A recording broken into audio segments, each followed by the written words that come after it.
ici Dorine, Et Cyril. des investisseurs sereins. Après plusieurs années de travail en tant qu'ingénieur, nous nous sommes lancés en investissement immobilier. Après 5 années d'acquisition, nous étions devenus libres financièrement. Dans ce podcast, nous vous partageons les stratégies et les bonnes pratiques pour développer votre intelligence financière. Dans le but non seulement d'être plus riche sur le papier, mais avant tout pour devenir plus libre et plus heureux. Alors, ouvrez grand vos oreilles et préparez-vous à atteindre vos objectifs. Les rebondissements qui précèdent la signature chez le notaire.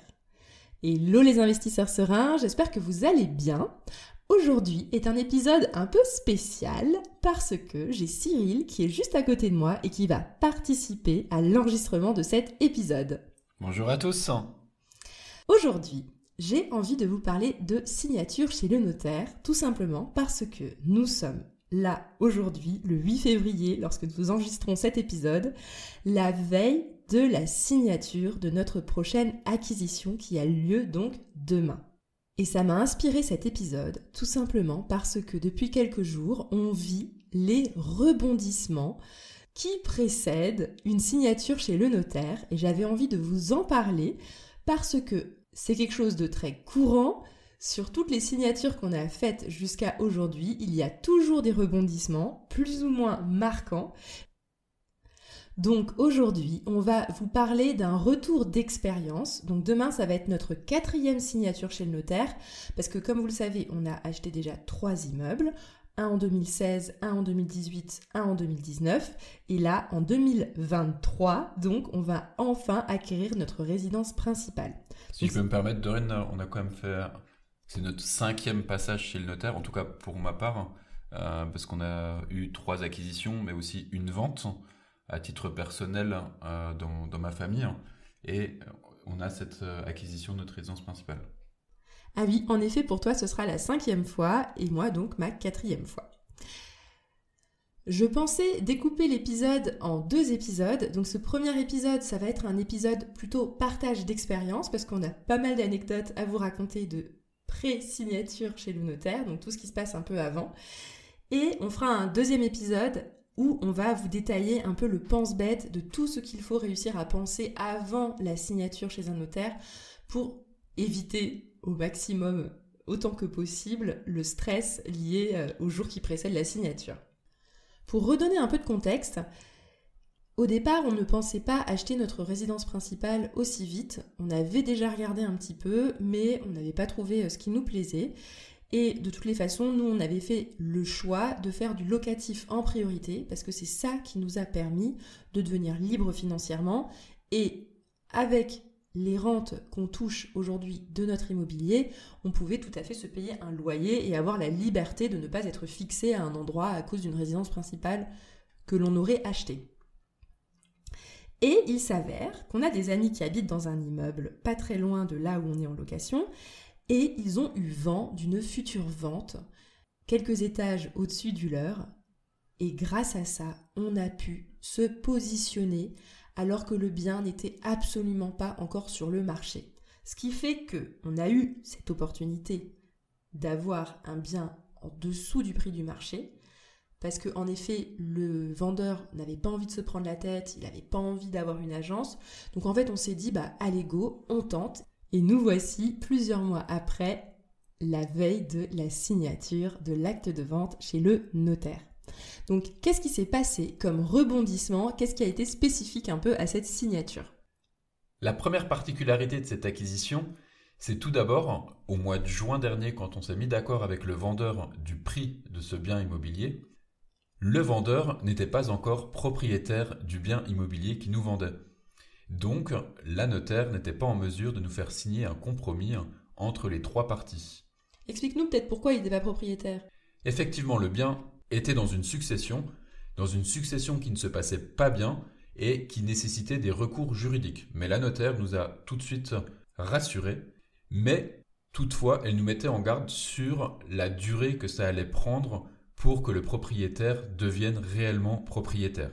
Mais nous, en soi, on n'était pas pressés à quelques mois près pour obtenir cet appartement. Le tout, c'était donc de rapidement quand même réussir à décrocher notre prêt immobilier, étant donné que les prêts étaient en train d'augmenter. Donc on s'est dit, autant ne pas trop traîner pour fixer un taux et on verra bien. Alors pour ça, effectivement, sans compromis, c'est compliqué d'aller voir la banque pour obtenir un prêt immobilier. La solution que la notaire nous a proposée, c'était de rédiger tout simplement une attestation de vente. Et avec ce sésame, nous avons pu aller faire le tour des banques pour obtenir le meilleur crédit immobilier pour nous. Et une fois qu'on a eu ce crédit en poche, c'était donc en juillet 2022. Il y a eu donc un certain nombre de mois qui se sont écoulés, le temps que le propriétaire soit effectivement propriétaire. Et nous voilà donc la veille de la signature. Et moi, la question que je voulais te poser, Cyril, c'est qu'est-ce que tu as vécu là dans les semaines qui ont précédé ? Parce que techniquement, on avait notre prêt. Il était signé depuis juillet 2022. On avait prévu le coup, on avait bien dit qu'il fallait que le délai de signature puisse être très long parce que on ne savait pas à combien de temps en fait effectivement cette succession allait prendre. Le vendeur est donc devenu propriétaire de l'appartement en novembre, donc vraiment plusieurs mois après. Mais la notaire, au moment de la rédaction du projet de vente, s'est rendu compte d'une anomalie et qui nécessitait une intervention d'un géomètre pour mesurer le garage qui n'apparaissait pas dans les documents de la copropriété, puis une assemblée générale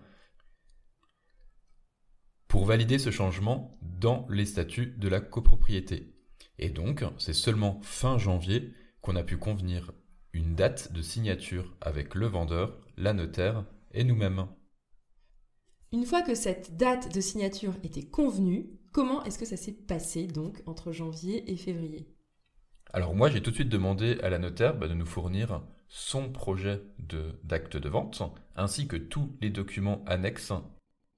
Nous avons pu prendre le temps de faire la relecture, parce que bien évidemment, ça va très vite d'identifier des coquilles, soit dans l'état civil, soit dans le projet en lui-même.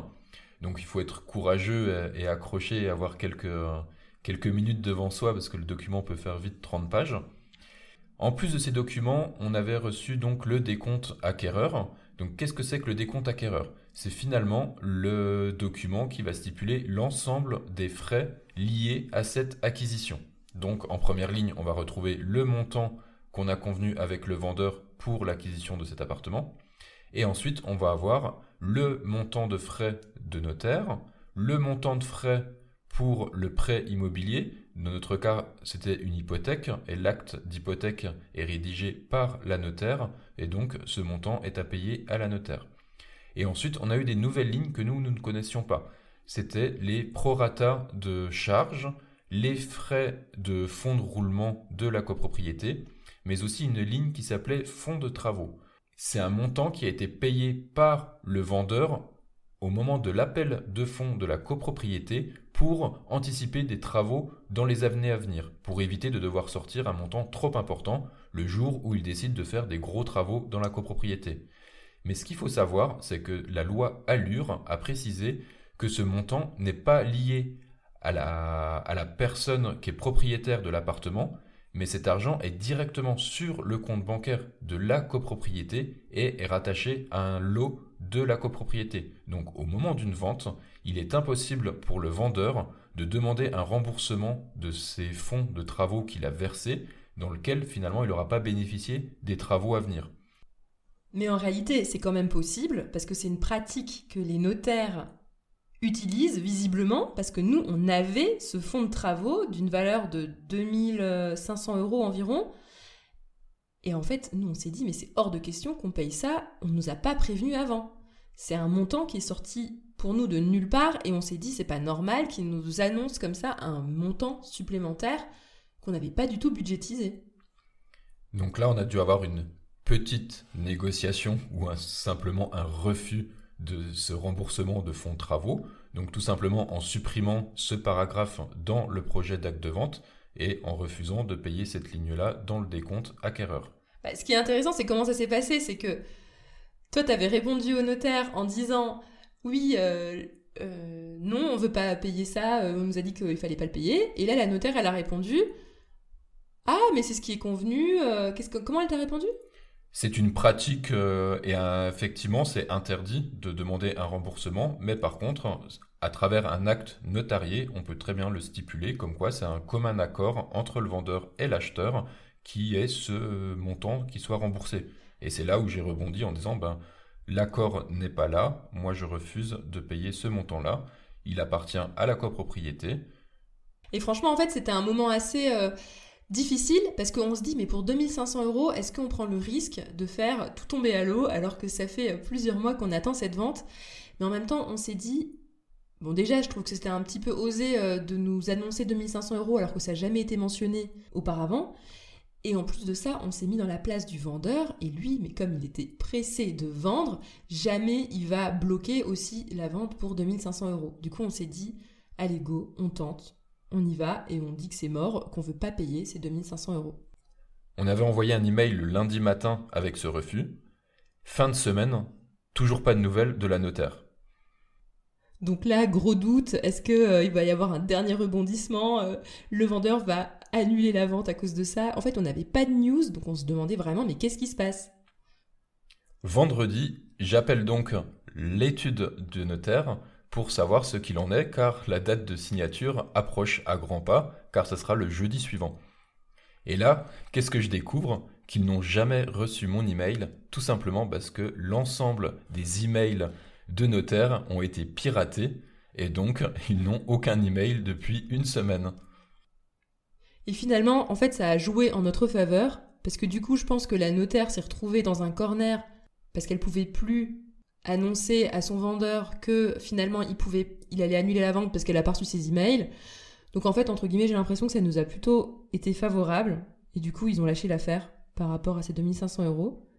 Et ensuite, on s'est dit, maintenant, il faut quand même qu'elle récupère les fonds pour la vente. Et là, moi, j'ai mis un gros coup de pression à la notaire en expliquant qu'on était déjà vendredi soir, qu'il fallait faire donc l'appel de fonds à la banque. Dans la foulée, elle a donc fait l'appel de fonds à la banque. Le mardi, j'appelle de nouveau la notaire pour m'assurer qu'elle a bien reçu les fonds. Malheureusement, je n'arrive pas à la joindre. Je laisse plusieurs messages, mais aucun rappel dans la journée. Le lendemain, donc nous sommes le mercredi matin, la veille de la signature, je rappelle l'étude. Et là, enfin, j'arrive à la voir et elle m'explique qu'il y a un souci avec la banque, qu'ils n'ont toujours pas reçu les fonds et que ça bloque au niveau de la banque.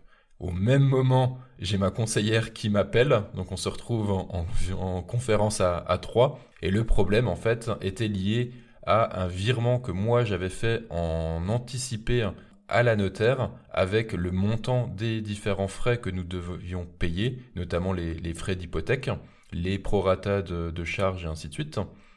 Et ça sortait des process classiques de la banque qui nous a octroyé le prêt.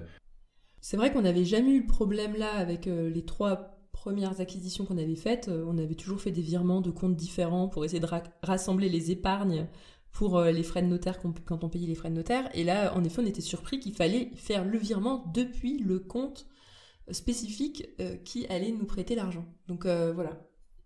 Mais heureusement, on a réussi à faire une conférence avec ma conseillère, son responsable back-office, pour résoudre ce problème-là et faire un virement tout de suite. Et bien évidemment, de compte à compte, au niveau des banques et des notaires, c'est des virements instantanés. Donc la notaire m'a bien confirmé la bonne réception des fonds. Et donc on va pouvoir signer notre résidence principale demain matin. Voilà pour l'anecdote de cette signature. Et en fait, en réalité, c'est quelque chose qui est assez courant de galérer les jours qui précèdent une signature. Parce que du coup, sur les 4, il y avait eu également notre premier immeuble où ça avait été un sketch ambulant. Là, à l'époque, on était encore très naïfs aussi parce que c'était la première fois qu'on le faisait. C'était notre premier achat. On avait obtenu notre prêt à Paris pour investir à Metz. Et ce qui s'était passé, c'est que ça traînait. On pensait que l'envoi des fonds, c'était quelque chose qui était normal, qui allait être fait facilement. En fait, c'était pas un problème qui était lié à la banque, dans ce cas présent, c'était un problème lié à la notaire qui traînait finalement à rédiger son projet d'acte de vente et donc à émettre l'appel de fonds pour la banque. Et au moment où elle a émis l'appel de fonds à la banque, effectivement, le délai ensuite était très court pour la banque pour le traiter et faire ce virement. Et en fait, ce qui se passait, c'est que la banque, on l'appelle en lui disant alors du coup, donc on l'avait appelé la veille, mais on n'avait pas réussi à les joindre. On avait essayé de les joindre en leur disant au fait, demain on signe, notre notaire a toujours pas reçu les fonds. Et je me rappelle encore, on avait pris le train Paris-Metz à 8h pour signer à 9h30. On est rentré dans le train à 8h, il n'y avait toujours pas les fonds. Parce qu'en fait, ce qui se passait, c'est que tu avais obtenu enfin un conseiller un petit peu plus, entre guillemets, proche des prêts émis par la banque. Et en fait, ce qui s'est passé, c'est qu'il disait « Non, mais vous inquiétez pas, il y a 60 dossiers, ils ont tous été acceptés, tous les fonds sont partis, sauf un. » Et là, le conseiller, il s'arrête, il dit « Mais au fait, vous investissez pas en Alsace-Moselle par hasard ?» Je fais « Bah si. » Ah, et bah du coup, en fait, c'est le prêt qui est bloqué. Et là, on a dit « Ok. » Et en fait, ce qui s'est passé, c'est qu'on s'est retrouvés au rendez-vous chez le notaire, les vendeurs s'étaient déplacés et la notaire n'avait pas les fonds. Ce qui s'est passé, au final, c'est qu'on a acheté le bien sans les fonds. On a signé l'acte et en fait, la notaire a dû expliquer aux vendeurs qu'ils avaient vendu leur bien immobilier. Ils devaient signer un document complémentaire pour expliquer grosso modo qu'ils allaient recevoir les fonds dans quelques jours, mais qu'en échange, nous, on était bien propriétaires de notre bien immobilier. Bref, donc ça, c'était assez stressant comme situation. Et voilà, donc on peut même acheter un bien sans avoir les fonds chez le notaire. Mais c'était pour votre petite anecdote. Et après, pour le deuxième et le troisième immeuble, ça s'est plutôt bien passé. On n'a pas eu de gros rebondissements. Voilà. Des petits détails, mais pas des gros rebondissements. Oui, en règle générale, quand on y est passé une fois, après, on sait faire attention, on sait les anticiper, même si finalement, on se rend compte que là, au bout de la 4e acquisition, il peut y avoir des petits couacs dans le processus. Au final, on se rend quand même compte que les choses peuvent aller très vite en activant les bons leviers et en ayant accès aux bonnes personnes. Donc la conclusion de cet épisode, c'est qu'il faut que vous sachiez qu'en effet, avant la signature d'un notaire, il ne faut pas juste se tourner les pouces et se dire que tout va bien. Il faut prendre le temps d'appeler le notaire, d'appeler le banquier, vérifier que tout est sur les rails, jusqu'à ce que les fonds soient enfin présents sur le compte du notaire pour le fameux achat. Je vais faire donc un autre épisode, peut-être avec Cyril, on va voir, sur le pense-bête des 7 points à bien avoir en tête avant de passer à la signature chez le notaire pour vous éviter tous ces déboires au maximum. Et je pense que cet épisode était un peu plus pratique sur notre expérience et ce qu'on a vécu récemment, mais ça vous permet de vous rendre compte en fait qu'il y a plein de petites choses qui se passent. En termes de travail, c'est pas grand-chose. En termes de temps de travail, c'est plus de la charge mentale et du stress. Mais au final, en général, ça se finit bien. Voilà pour aujourd'hui. Je vous souhaite à tous une excellente journée et à bientôt. À bientôt. Et voilà, l'épisode du jour est terminé. Mais avant de finir, pense à t'abonner au podcast pour ne rater aucun épisode. Parce que nous sommes ici toutes les semaines, sans faute, pour t'apprendre non seulement à devenir plus riche sur le papier, mais surtout pour augmenter ta liberté. Et par la même occasion, je vous encourage vivement à y ajouter une note de 5 étoiles, parce que ça nous fait plaisir de savoir que le contenu vous motive et vous booste. On se retrouve la semaine prochaine pour développer votre intelligence financière. Merci beaucoup à tous et à bientôt. Ciao, ciao.